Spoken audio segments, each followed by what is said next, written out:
Welcome to another episode of Dad Up, everyone. Thank you guys very much for joining me. I'm super excited to have this guest on today. He and I have gotten a chance to kind of connect on social media, and what he and his wife are doing is phenomenal. I think it's just a huge tribute to kind of helping families grow and get better, not only as a family, but also as husband and wife. So I'm excited to have him on. Seth, thank you very much for joining me on Dad Up, brother.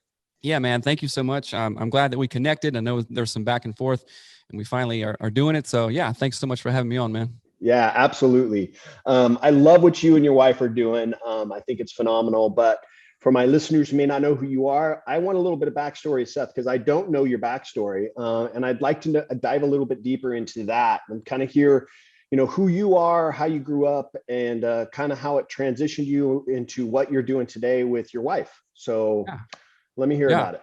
Right on. So I'll give the annotated version, I guess. So I'm originally from South Carolina, born and raised there, grew up there in the Bible Belt, and went to undergrad there. And I was in a band during college, and we said, hey, after college, let's do something big. So we packed up, moved out to Seattle on September 11th, 2001.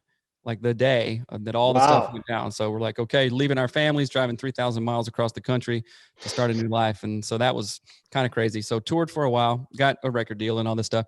And then I met my wife and we started dating, and the touring life just wasn't working out for her and I. I was gone 8 months of the year. It's hard to build a relationship that way. So I was like, okay, I'm hanging up the band life. And I went to grad school out in Seattle to become a licensed marriage and family therapist. And fast forward a couple years, my wife and I had our first son, and then we had a second son. We'd been married about 4 or 5 years at this point, and the bottom just fell out. Like the stress of a young married couple, money. I was in graduate school. I had 3 jobs and an internship. And she had just had our second son, so she was postpartum, and I had been lying to her on certain things, just like, oh, I can do this myself, I can white knuckle it, kind of like the guy thing that sometimes we do. And she found out about some stuff, and boom, like I said, the bottom fell out, and she ended up giving me a black eye. And we wanted to get divorced. We hated each other. It was just a terrible. And all the time, I was a licensed marriage and family therapist, right? So I should have had my stuff together. I should have known what to do, right? And that wasn't the case. But fast forward 2 years of really hard work, of therapy, of coaching, of podcasts, of reading, a lot of praying, all kinds of stuff. We made it through. And then we decided, hey, let's share our story and be just vulnerable to help other people. Because during that time when we were really, really hurting, we were looking for resources, and there were no resources out there on marriage from people that look like us. We have tattoos and all kinds of stuff, and we like to do, we're not afraid to try new things and go for it, right? And all the marriage resources out there just weren't that. They were like, hey, love your husband, love your wife. This is cool. Just do this, sit together. And we're like, I don't even want to look at you right now, but we still want to be together. So we created the resources. We call it Real Help for Real Couples. And we're creating things that we wish we had during that time. And fast forward a little bit more, we've had a podcast just a couple days ago, it was the 5-year anniversary, and millions of downloads, tons of people helped.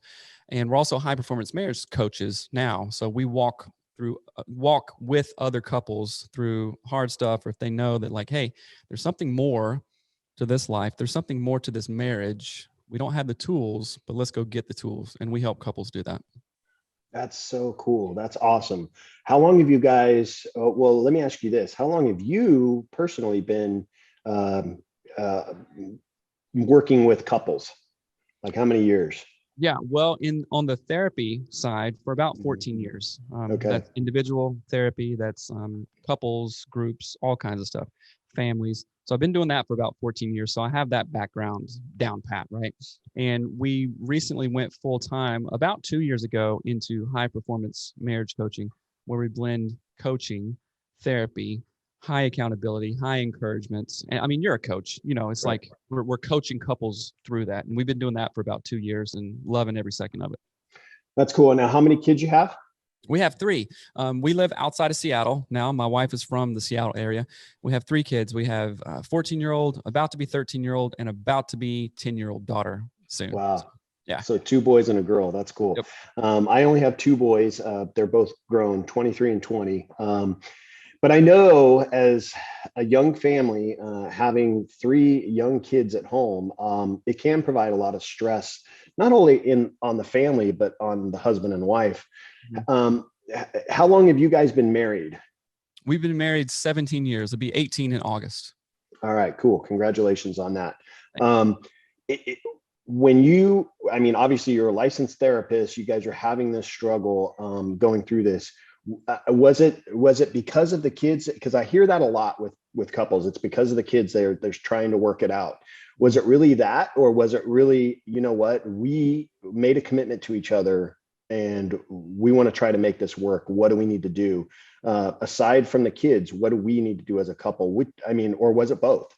Yeah, it was very much both. Like I came from a home where my parents are still together and her parents are still together. So divorce and just calling it quits was never, I mean, it was an option, but it was the very last thing that's like, okay, in the deepest part of our minds, it's like, no, I don't want to do that. I'm gonna go do all the work kind of thing because I didn't want that, right? And of course, we both wanted a together family for our kids, but at a very core level too, we both still liked each other. We both wanted to make it work. We just didn't have the tools, but at least we had the growth mindset to know that we didn't know what we knew, kind of thing. And Right. like, okay, let's go out there and get it. It's gonna be hard. It's gonna be tears and sweat and all kinds of really hard work, but we were of the mindset, thankfully, like, okay, we're going to make this work. So it was both. It was for our marriage and then also for the family too. Yeah, and I think it's for my listeners, my viewers, this is a show about dads and how they are with their kids, but this particular show is a little bit different because it's important as spouses that we remain strong and united, not only for each other but for our kids. So even though it's not really how we raise our kids, kind of directed in that direction, it's this episode, I really want to talk a lot about marriage because how important it is, for our kids to see that. For you guys, kind of going through that transition of trying to make it work. Why do you think, as a licensed therapist, why do you think couples are so willing to just give up, just be like, you know what? I've heard the old little, quote unquote saying, it's cheaper to keep her kind of thing. Mhm. But it seems like couples, and we know the divorce rates, right? It seems like couples are just so willing to just throw in the towel and walk away. Why do you think that is, instead of trying to work on stuff?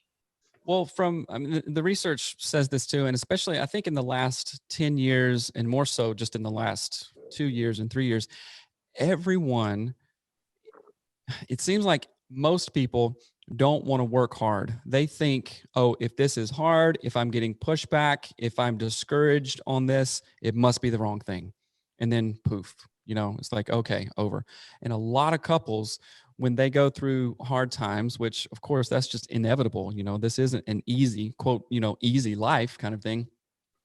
We get discouraged. We want to give up and go, oh, there must be something better. There must be something different, or I made a mistake, And it's kind of like my dad used to say, anything worth having is worth working for.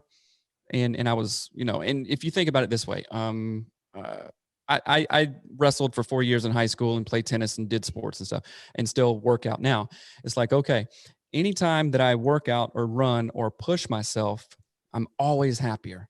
I'm always happier at the end. I don't necessarily want to get up at 5:30 and go, run in the rain or do whatever, but every single time it is always worth it. And I want to encourage couples every single time, if you really dig down and like, right when you want to give up, right when you want to quit, that's when you have to double down. Not like in a stubborn way, but you have to reach down inside and go, okay, let me look at this differently.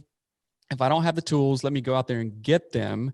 But a lot of people aren't willing to do that. And I think here's one of the other reasons why. Oftentimes couples get married or they go into a relationship or they try to get a new job or a new house or something, thinking that that thing will make them happy, that that thing will make them content or have joy or peace or be settled and whatnot. And that is one of the biggest lies. As a marriage and family therapist and just a person who's been in this game for a while, that is like one of the biggest lies ever. And that is why Melanie and I in the early days had all of our trouble because I was like, oh, wait a minute, I'm not happy. I'm feeling some kind of way.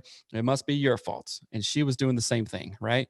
And then we finally woke up and go, wait a minute, happiness, joy, contentment, peace, all that stuff lies within me. Right. So we both had to get straight before our marriage got straight. And a lot of married couples give up because they look to their spouse and go, oh, she's crazy, she's drama, this or that, or, he's egotistical, or he's lazy, or this. It's like, okay, they may be those things, right? But in therapy, we call this differentiation, right? I can be happy, I can be peaceful, content, anything in any situation. We all can. We don't think we can, and we don't believe that, but you actually can. Now, do you just fall off a log and think that way? No. First, you have to realize that, and then go out and do the work and get the resources. Listen to books. Read books, listen to shows like yours, our shows like ours, our other shows. Get the tools that you need to build yourself up, and then go do it. And of course, divorce happens, obviously, and sometimes cases are valid.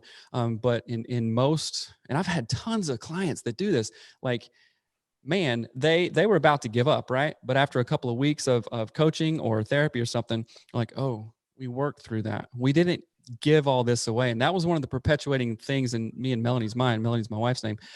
We didn't want to give up what we had. We had 2 kids already. Thankfully, now we have a third, right? We would have given up a lot of that stuff had we not done the work, made some big realizations, and just really dug in and looked within, not outward, looked within first, and then moved forward. And thank God we did.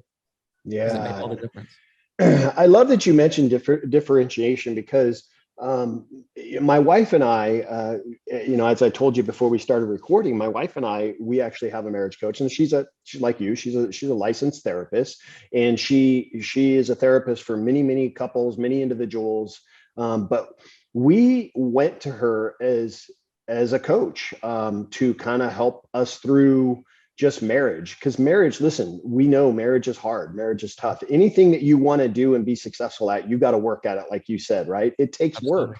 And when you're living with somebody essentially 24/7, there's going to be issues. There's going to be things that happen. There's going to be arguments. There's going to be disagreements, those kind of things. And what my wife and I wanted to make sure that we were doing, because my wife and I are in love with each other. We respect each other. We want to be in this relationship together. We want to make our marriage work. But we thought, my thinking was, like pro athletes have coaches, right? I'm a high school varsity basketball coach. So sports players in high school have coaches. You go to the gym and you want to work out, you could do that yourself, but really to find real true success, you should have a coach to help you train right and eat right. So why not have a coach in marriage? And so when we looked for this coach, we found her. We started seeing her. We were going to her once a month, and we've been doing it now for over 3 years.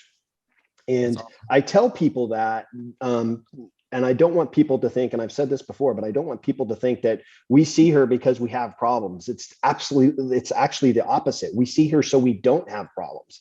Right. And don't get me wrong, there are conversations that we have with her that are, she'll ask us things, what transpired over the last month. And there may be something that bothered me or bothered my wife, and we'll bring it up almost like we're in therapy, right? But she coaches us through how to, navigate those tough times. And she has mentioned differentiation. And one of the things that I struggle with as a husband, and a lot of husbands struggle with this, and I'm sure you can agree, but we want to fix everything for our spouses. When they're having a tough day, when they're going through something that they had a tough day, or they're frustrated about something, the husband's first instinct is, how can I fix it? And sometimes, and I had a real problem with that. Like, I could see my wife's face. I could tell something was on her mind, and I go, what's wrong? And then I immediately put it on me. Go, what did I do? Are you mad at me about something? Yeah. And she'll go, nothing, you haven't done anything. Well, okay. So what's the matter? What can I do to fix it? And sometimes, a lot of times I should say, your spouse doesn't necessarily need you to fix it. Sometimes they just need you to listen. And I had a hard time with that, because I wanted to get it out of her and like try to fix it. What can we do to make it better? But I found that in talking to my coach, I found that I have to stop doing that. I have to, because like you said, it's a lot of trying to fix us as individuals. Like, I'm trying to fix me, she's trying to work on her, and noticing how we're feeling has no reflection on the other person, right? So she helped us through that, and it's really something that spouses really struggle with. Why do you think spouses struggle with that so much, especially husbands? I think we have egos, all that kind of stuff. We want to be the knight in shining army, that knight in shining armor, that kind of thing. Why do you think husbands struggle with that so much? I think, and this is what I found over, over a decade of doing therapy and then also coaching, most people, and guys especially, most people, well, we all go into marriage of like, okay, I don't want to get divorced. We never go into marriage thinking that we're going to get divorced and fight all the time until 2 a.m.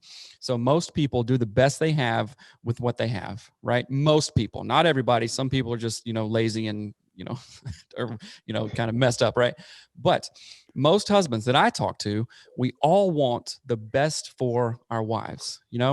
If I can go, okay, I'll get you this, I'll serve you this way, I'll love you how you want to be loved, and all this stuff. Like, I really have a deep desire to make my wife happy. And I think you do, and most of your listeners do too. So when something comes up and we go, oh, wait a minute, our wife, I can see she's mad, she's quiet, she's something. Okay, what can I do to fix it? What can I do to end that discomfort that she's having? Why? Because we care about her. And part of that is sometimes, especially in the past, I am not super duper comfortable with conflict. I'm just like, okay, I want to like smooth this over and, like, okay, let's just get back to normal here kind of thing, because like feeling weird or quiet doesn't feel as good as laughing and talking and joking and connecting, right?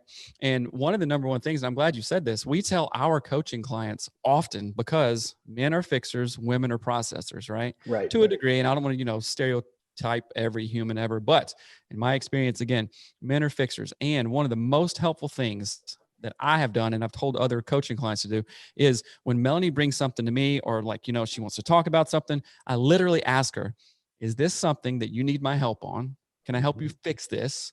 Or is this something that you want to process? And that does two amazing things.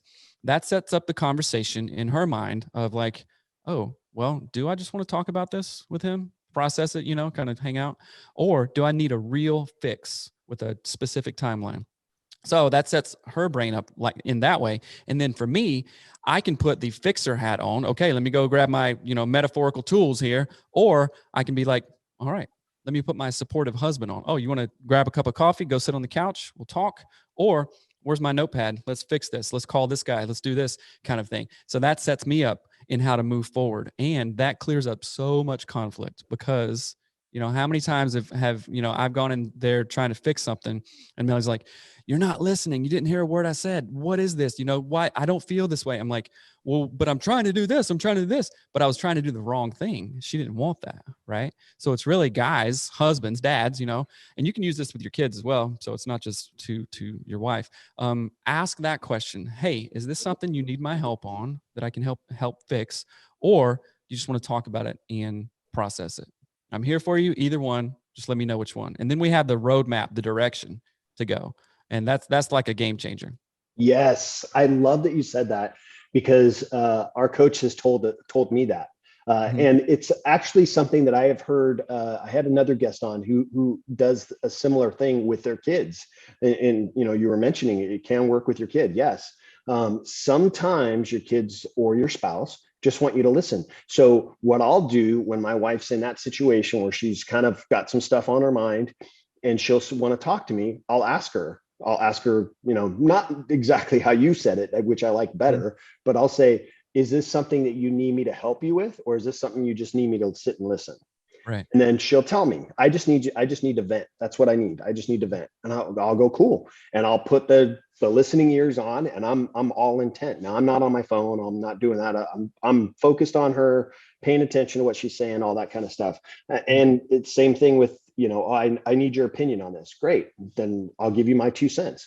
And it's the same thing with our kids. We can do that with our kids. Sometimes your kids don't need your advice. They don't need your input. They just need to vent. They just need you to listen. So I'm glad that you brought that up, because it's super important for especially husbands. It's super important for them to do with their wives. That's awesome. Absolutely.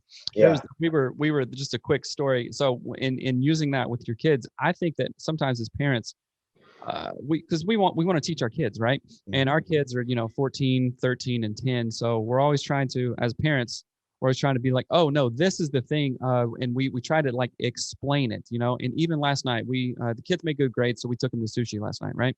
And my middle son asked something, and I went into like explaining mode, and he was like, oh, never mind, just, I was like, well, what?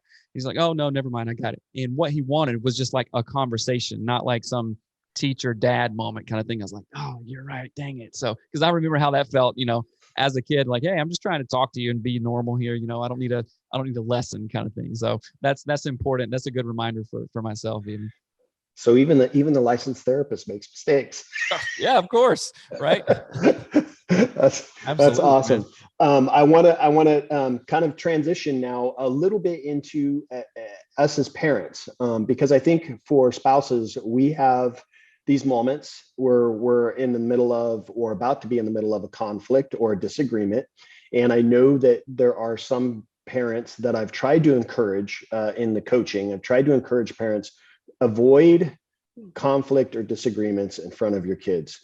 As a real licensed therapist, why is that important? And I want my viewers, listeners, to really pay attention to this. Why is that important to avoid disagreements or having these arguments in front of your kids? Mm-hmm. Well, there's two sides to that, because maybe my definition of a disagreement or argument will be different from a listener's. It's like, oh, well, in my family of origin, I saw mom and dad yell and scream and fight and stuff. So that's normal to me, right? Kind of thing. But in maybe Melanie's family of origin, it was quiet, it was calm. You always like went to the bedroom if you had a disagreement, kind of thing. But with parenting, one of the big things that our kids pick up is the saying, more is caught than taught. Right. Right. So if we're thinking more is caught than taught, that doesn't, and I don't, we as parents sometimes have conflict and disagreements in front of our kids. Now, does it ramp up to, 11? No, but we have civil conversations in front of the kids. And then what are we doing there? We're modeling, right? Okay, dad has something that he's, maybe disagrees with mom in. So remember, more is caught than taught. So dad is speaking respectfully, politely, we have this thing called the clearing structure, which utilizes I statements. Hey, when you did that, it made me feel this, and what I want to see is more of this kind of thing. So if we're modeling that in front of our kids, guess how they're going to speak to their peers at school? Not all the time, of course, but that's the idea. Or their brothers and sisters, or their husband or wife when they get older. Now, there have been times where, like, okay, this is, kind of ramping up. We both can identify that and go, hey, let's step outside. Let's table this until, the kids go to bed. Let's go upstairs or something. But there really are adverse effects, and the research bears this out on, like kids who are around yelling or screaming or name calling or something. That puts into them of like, oh, wait a minute, my environment at home isn't as safe as I thought it is. And what do kids desire? They desire to be seen, to feel safe, and to feel heard, right? So if home, they don't feel those three things, then they're going to go out and maybe do something they shouldn't be doing, kind of thing. So I think the question, part of it is, what do you identify? What's your definition of, conflict and arguments? Is it a level 11, or are you modeling it at a level 1 or 2, like having respectful conversations, kind of like you would with a coworker or a boss or your own mom or dad or something like that? It's like, okay, we're keeping it civil. This is how we interact, because family of origin is the university of relationships. It's like, it's how you learn to be a family. Like, imagine your own family of origin, mom, dad, grandma, or whatever that looked like for you. That is really how you learned to be an adult in a marriage, in a relationship, and in a family, in a future family. So we are creating the family of origin right now for our kids, which is really important to think about. So more is caught than taught. We want to model things. And if we can't identify, if it gets too crazy, like, hey, all right, both of us, let's agree. Of course, you have to agree on that stuff beforehand, not during the fight, because it's really hard, flooded, emotions are high and stuff like that. So you have to agree beforehand. Hey, if it gets here, let's go over here and talk about it and resolve it, not in front of the kids. Right. No, I agree with that. And you bring up 2 points there. First of all, healthy disagreements are okay. Healthy disagreements in front of your kids is okay. That's what I'm hearing from you, as long as it doesn't get to that level 11. And then also on the flip side of that, if it's not going to be one of those situations where you can maintain a civil conversation with your spouse in front of your kids, and it's going to possibly get to an elevated level, then we need to table it. And that is something, just being completely transparent, that is something that my wife and I struggled with early in our years of marriage. We've been married for going on 25 years this June. So early in our years of marriage, when our kids were little, we did struggle with that, because we were, maybe our family origins were a little bit different. When I grew up, I always heard arguments and things like that. And I'm not quite sure on my wife's side. I think they were a little bit more civil, but it was, we kind of grew up I kind of grew up in that situation. So that's, having these healthy disagreements is okay. Number one, it teaches our kids that, hey, like you said, this is how a man treats a woman, and this is how a woman is treated by a man, or this is how a woman treats a man, right? So if you have a daughter, you want to know that your daughter knows how a man should treat a woman when she gets older. Same thing for our sons. We want our sons to know, this is how you treat a woman, and this is how you should be treated as a man. So I think that teaches them that. So of course, when you're having these healthy disagreements, your kids see that and they understand that, and hopefully they will model that when they're older. On the flip side, if you're having these arguments or disagreements and they get to an elevated level in front of your kids, you're, like you said, creating an environment that's not safe or healthy, or can break down the trust within the family for your kids. So now they feel like they can't trust you because they don't know what your state's going to be at if they're having a disagreement with you. Right. And so there's that level of trust that goes away. And I think that that's important for parents to understand with our kids, that, listen, our job as parents is to provide food, clothing, a roof, and a safe place. And something that my wife and I really were good about with our two boys when they grew up is, listen, we don't care what you've done right or wrong. We're on your team. We're on your side, and we're going to support you. And I want to know about it. We can talk through it. And so we've always had that communication with our boys. And to this day, even though they're grown adults, to this day, they can have conversations with us, and they know that we're not going to get upset. We may be disappointed, but we're not going to get upset because we've built that level of trust. So I think that's important for parents to understand. Oh yeah, absolutely. It's a safety net, because as parents, I want my kid to be able to come to me with anything. It's almost like hurtful if they don't, because maybe that means that I made a mistake, kind of thing. Like, oh man, I should have noticed that or whatnot. And it's never too late. You can always go to your kid and say, hey, dad was this, dad was whatever, it's different now. Let's rebuild a relationship. Of course, that's maybe for older kids, maybe not the conversation with, well, I mean, sometimes, I've had moments where I kind of lost it, on my kids, kind of thing. And then you go back later and we call it repair. Like, okay, we're going to do some repair work. Hey, dad, no excuses, but I want to apologize and say that I'm working on this. I love you. We're safe. We're cool. And sometimes, kid might not respond right away with like, well, okay, it still hurt his feelings. Then I have to go, you know what? I get it. I understand. I'm going to give you space. And then, a couple hours later, come back. We'll go, get a milkshake or something like that. Yeah, I know. I'm glad you brought that up, because that was actually going to be my next question for couples that, whether it's one-on-one with your kids or in front of your kids, when you guys mess up, because you're going to have mistakes, you're going to make mistakes in front of your kids.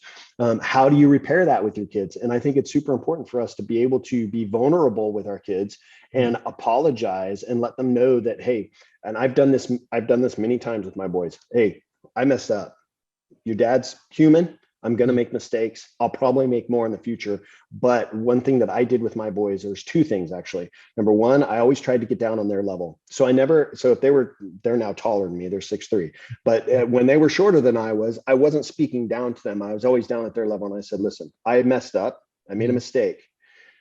What can I do, in your opinion? What can I do to make sure that doesn't happen again for you? What can I do? And I let them speak and I listen. And then I say, okay, good. I'm glad you shared that with me. I'm going to work on that. I promise to work on that.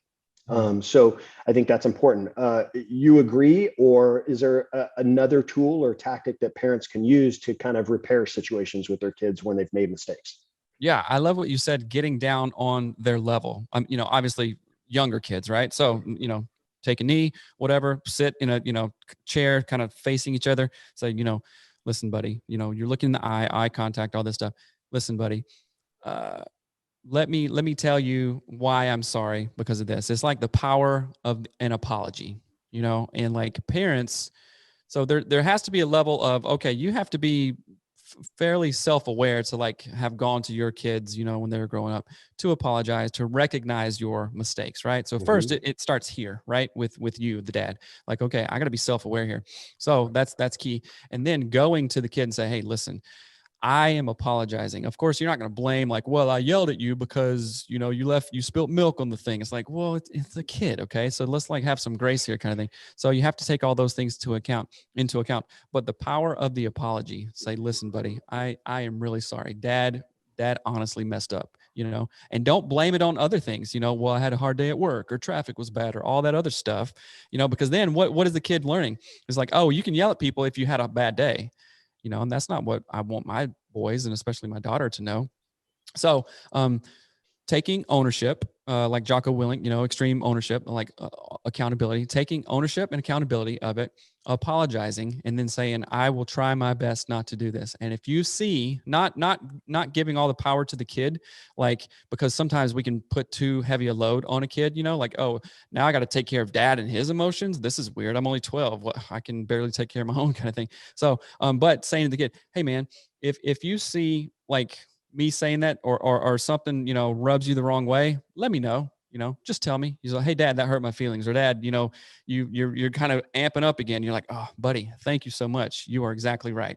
And then that's a signal for you to turn a corner. Like, okay, go take a minute, go take a breather, whatever you got to do as a dad, and then come back and re-engage with the kid. But that is so important. Just the power of an apology, because then you're also modeling, right? You're modeling like, okay, when your kids mess up and they realize they mess up, don't have an ego, humble yourself and go apologize if you really messed up. The power of the apology and the power of gratitude is so, so important.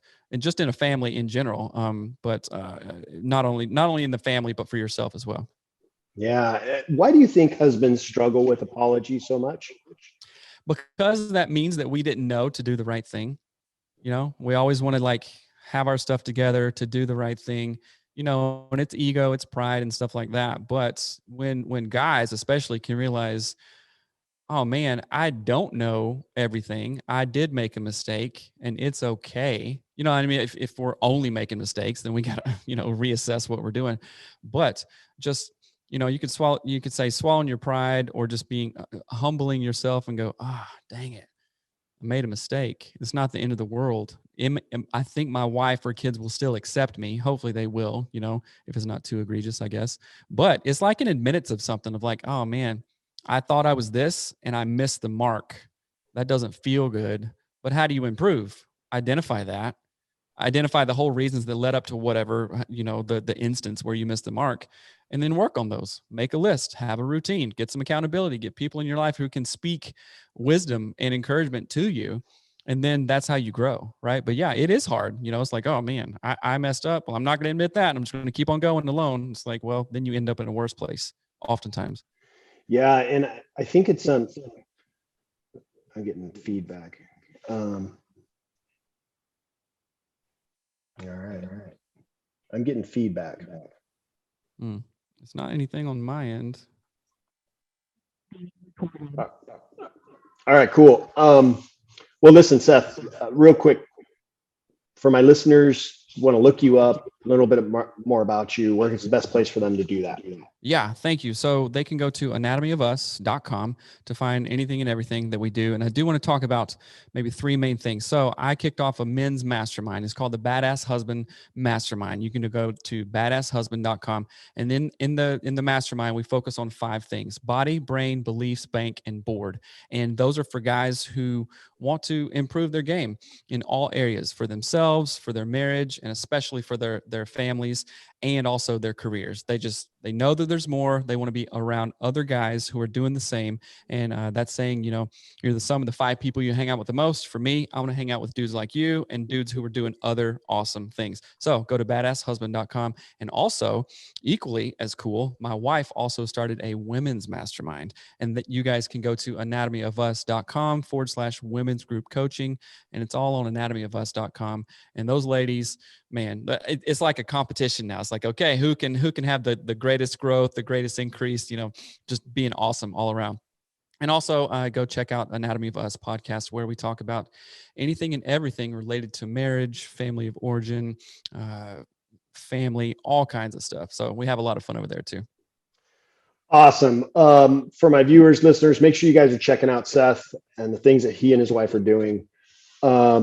I'm really excited that we got a chance to do this. I know that what you guys are doing is phenomenal. And I'm looking forward to continuing our friendship and continuing our connection, because us together, working together, can really help improve families in general. So thank you very much, Seth, for joining me, brother.